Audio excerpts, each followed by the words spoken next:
Good morning everyone. I am your Vishwadeep sir. Welcome to all my dear students. Now we will discuss about M phase of cell cycle. M phase में हमने बताया karyokinesis first and second cytokinesis की study किया जाएगा। तो first karyokinesis में prophase, metaphase, anaphase and telophase चारों की एक एक करके हम with the help of diagram के साथ हम लोग स्टडी करेंगे। तो फर्स्ट प्रोफेज देख पा रहे हैं स्टूडेंट्स यहाँ, सेकेंड मेटाफेज है। दो में प्रोफेज में early prophase and let prophase हम देखते हैं हर एक फेज के अकॉर्डिंग कैसे इस न्यूक्लियस में चेंजिंग होती है, और न्यूक्लियस में चेंजिंग होना ही कैरियोकाइनेसिस कहलाता है। पिछले भी क्लास में मैंने चर्चा किया था। तो यहाँ पे देख पा रहे हैं फर्स्ट सेंट्रियोल्स है स्टूडेंट्स, ये सेंट्रियोल्स सेंट्रियोल हो गया, ये centrioles and this is the thread like structure nucleus के अंदर है, is known as the chromatin, chromatin है and this is the nuclear membrane है, न्यूक्लियर मेम्ब्रेन, न्यूक्लियस को कवरिंग किया हुआ membrane is known as the nuclear membrane and this is the nucleus and this is known as nucleolus, nucleolus. तो students हम देख पा रहे हैं एक सेल जो पेरेंट सेल है, फर्स्ट सेल अर्ली प्रोफेज, इसमें जो है कि एक न्यूक्लियस के अंदर सारी चीज़ें आप विजिबल देख पा रहे हो, क्रोमैटिन लाइक में थ्रेड लाइक भी दिख रहा है, nucleolus and nuclear membrane, nucleus सब दिख रहा है। नेक्स्ट स्टेप पे हम देखेंगे लेट प्रोफेज में क्या हो रहा है। यहाँ पे अभी स्टूडेंट्स ये न्यूक्लियस जो है यानी न्यूक्लियस का न्यूक्लियर मेम्ब्रेन ये क्या हो रहा है, डिसअपियर हो रहा है। तो हम लिख सकते हैं ये डॉटेड लाइन मैंने दिखाया है, इसलिए ये nuclear membrane, nuclear membrane and nucleolus भी, nuclear membrane and nucleolus disappear, यहां डिसअपियर हो रहे हैं, यहां डिसअपियर हो रहे हैं न्यूक्लियर एंड ये सेंट्रियोल जो यहां पे आपको दिख रहा है, ये centrioles move toward opposite pole, ये सेंट्रियोल्स क्या हो रहे हैं, move toward opposite pole, pole पे यह अपोजिट पोल पे मूव कर रहे हैं स्टूडेंट्स। और ये क्रोमोजोम्स जो यानी थ्रेड लाइक स्ट्रक्चर है, ये जो कैसा हो रहा है, ये क्रोमोजोम्स में फॉर्म हो रहा है। यहाँ पे जो है कि ये पेयरिंग का फॉर्मेशन हो रहा है, और यहाँ पे हम लिख सकते हैं जब ये न्यूक्लियर मेम्ब्रेन डिसअपियर हो गया तो साइटोप्लाज्म जो इसका है, साइटोप्लाज्म और इसके अंदर का न्यूक्लियोप्लाज्म दोनों ही एक दूसरे के साथ मिक्स हो जाएंगे। तो हम कह सकते हैं साइटोप्लाज्म,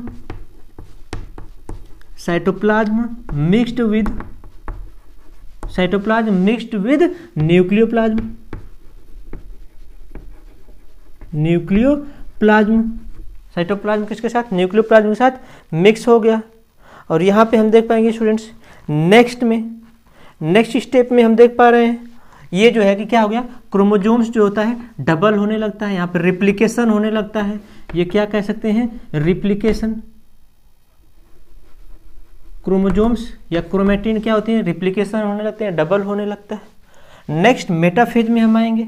मेटाफेज में बड़ा इंपॉर्टेंट फेज है स्टूडेंट्स, यहाँ पे इसमें हम देखेंगे मेटाफेज में जो सेंट्रियोल्स हैं ये भी यहाँ पे मूव कर रहे हैं, जो न्यूक्लियर मेम्ब्रेन है डिसअपियर हो चुके हैं, और ये जो है कि दोनों ही साइटोप्लाज्म में न्यूक्लियोप्लाज्म मिक्स्ड होकर के फिर यहाँ पे एक नया चीज आपको देखने को मिल रहा है, स्पिंडल फाइबर का फॉर्मेशन, स्पिंडल फाइबर का फॉर्मेशन हो गया यहाँ पे मेटाफेज के अर्ली मेटाफेज में।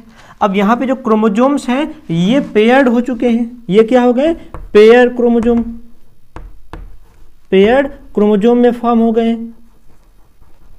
पेयर्ड क्रोमोजोम बन गए।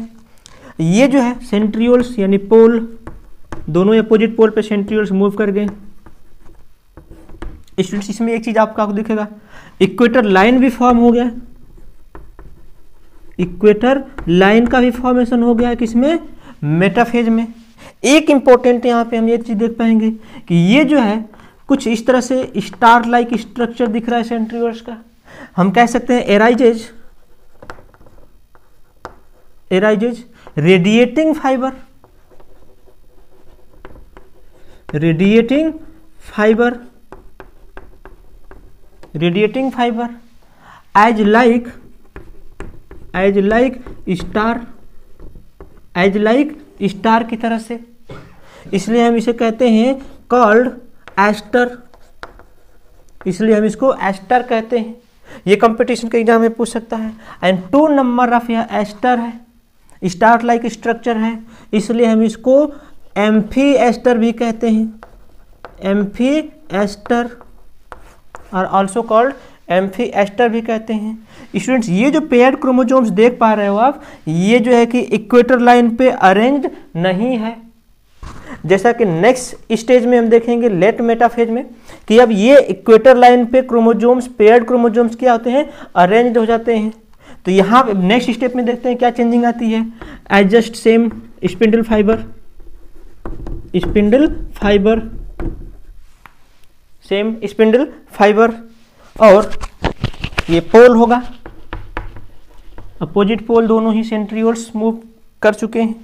और ये जो है इक्वेटर लाइन, इक्वेटर लाइन, और यहां पे हम लिख सकते हैं स्टूडेंट्स, ये क्रोमोसोम यानी paired chromosomes arranged on equator line. Paired chromosomes, paired chromosome arranged on equator line,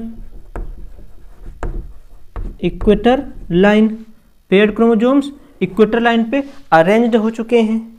next step में स्टूडेंट्स हम देखते हैं, नेक्स्ट स्टेप में क्या होता है। एनाफेज के बाद मेटाफेज, सॉरी प्रोफेज के बाद मेटाफेज, मेटाफेज के बाद एनाफेज में देखते हैं।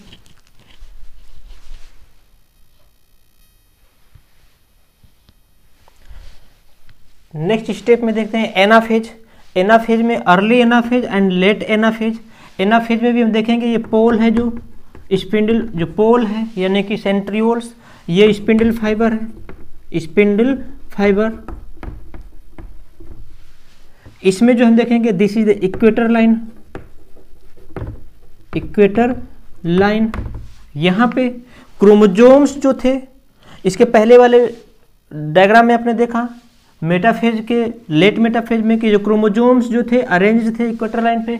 अब यहाँ पे क्रोमोसोम्स और जो स्प्लिट हो जा रहे हैं, तो क्रोमोसोम्स हम कह सकते हैं split into the chromatids. Chromosomes, chromosomes split into chromatids. Chromatids हम कह सकते हैं क्रोमैटिड्स के फॉर्म में। जैसे स्टूडेंट्स यहाँ पे मैं बताऊँ आपको कि ये जो क्रोमोसोम्स हैं, ये क्रोमोसोम्स हैं, इसके पहले वो तो पेयरिंग हुए तो पेयर्ड क्रोमोसोम्स बन गए। सेंट्रोमियर्स तो एक ही है, तो यहाँ पे पेयर्ड क्रोमोसोम्स मतलब अमाउंट ऑफ डीएनए डबल हुआ, लेकिन क्रोमोसोम्स रिमेन कांस्टेंट है। एक ही सेंट्रोमियर है, इसलिए हम इसे एक ही क्रोमोसोम्स कह सकते हैं। यहाँ पे हम इसको होमोलॉगस क्रोमोसोम्स कह सकते हैं, पेयर हुआ तो। लेकिन अब यहाँ से ये बीच से अगर टूट जा रहा है, ये सेंट्रोमियर से अगर यह ब्रेक हो गया तो ये क्या हो गया, क्रोमैटिड्स हो गए। इसके पहले अगर सेंट्रोमियर पे तब भी इसको हम क्रोमैटिड्स कह सकते हैं, तो ये कैसे हो जाएंगे, सिस्टर क्रोमैटिड्स कह सकते हैं, सिस्टर क्रोमैटिड्स कह सकते हैं।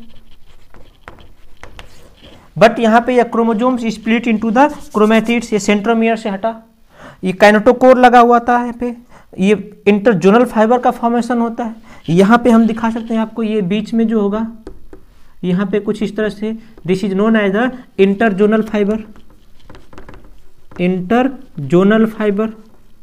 ये क्या, इसका काम क्या होता है, इंटरजोनल फाइबर का फंक्शन ये होता है, ये दोनों ही क्रोमैटिड्स को पुश करता है, पुश करता है, then both chromatids are move toward opposite pole, opposite pole पे मूव करते हैं।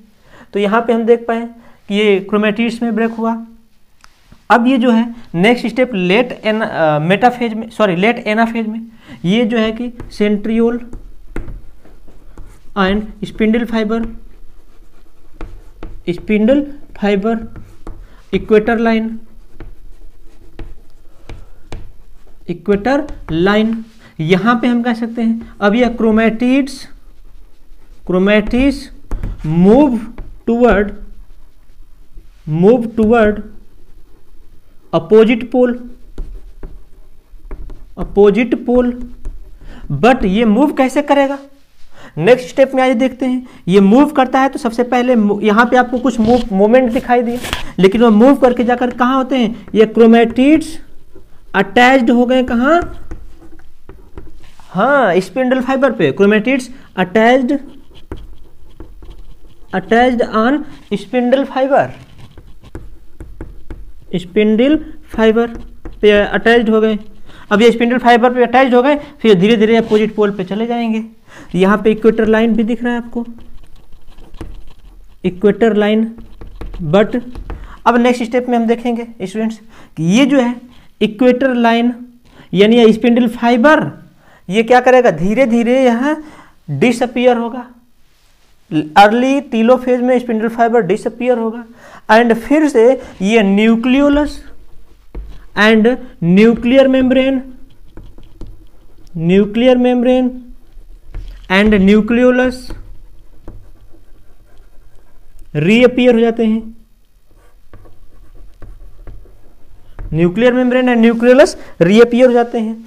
जैसे ही ये सेंट्रियोल्स पे जाकर के क्या होता है, ये क्रोमैटिड्स अटैच्ड हो जाते हैं सेंट्रियोल्स पे। दोनों ही पोल पे क्रोमैटिड्स पहुंच चुके हैं।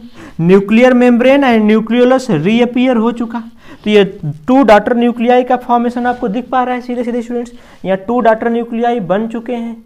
अब जो है इसमें क्या होगा कि ये जो है साइटोप्लाज्म जो है, यहाँ पे साइटोप्लाज्म का डिवीजन होगा और फिर सेल क्या होगी, 2 डॉटर सेल में डिवाइड हो जाएगी। तो इस साइटोप्लाज्म की स्टडी हम करते हैं कैरियोकाइनेसिस के बाद, दूसरा जो था साइटोकाइनेसिस उसके अंडर करते हैं।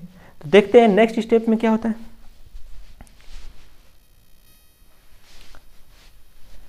स्टूडेंट्स नेक्स्ट वीडियो में हम साइटोप्लाज्म की स्टडी देखेंगे, जिसमें हम 2 डॉटर सेल का फॉर्मेशन होगा, कैसे कैसे उसमें स्टडी करेंगे। क्योंकि इसमें 15 मिनट से video 15 minute above video upload नहीं कर सकते हैं यूट्यूब पे अभी, इसलिए टर्म कंडीशन है समय का। तो इस वीडियो को हम क्लास को यहीं पे समाप्त करते हैं ये। और आज की क्लास में कुछ आपको क्वेरी करना हो तो कमेंट सेक्शन में क्वेरी कर सकते हैं। क्लास कैसी लगी उसे बता सकते हैं। अगर अच्छी लगी हो क्लास तो लाइक शेयर एंड सब्सक्राइब कर दीजिएगा। Thank you.